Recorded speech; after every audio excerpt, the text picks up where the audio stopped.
अस्सलामुअलैकुम। Don news studio से मैं हूं सैयद रज़ी। हेडलाइंस आप जान चुके हैं। अहम खबर है, बन्नू से अगवा किए जाने वाले SHO आबिद वज़ीर की लाश थाना कैंट की हुदूद से मिल गई है। नामालूम अफराद ने 3 दिन कबल SHO आबिद वज़ीर को अगवा कर लिया था।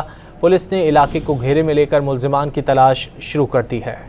अस्सलामुअलैकुम। डॉन न्यूज़ स्टूडियो से मैं हूं सैयद रज़ी। हेडलाइंस आप जान चुके हैं। अहम खबर है, बन्नू से अगवा किए जाने वाले SHO आबिद वज़ीर की लाश थाना कैंट की हुदूद से मिल गई है। नामालूम अफराद ने 3 दिन कबल SHO आबिद वज़ीर को अगवा कर लिया था। पुलिस ने इलाके को घेरे में लेकर मुल्ज़िमान की तलाश शुरू कर दी है। अस्सलामुअलैकुम। डॉन न्यूज़ स्टूडियो से मैं हूं सैयद रज़ी। हेडलाइंस आप जान चुके हैं। अहम खबर है, बन्नू से अगवा किए जाने वाले SHO आबिद वज़ीर की लाश थाना कैंट की हुदूद से मिल गई है।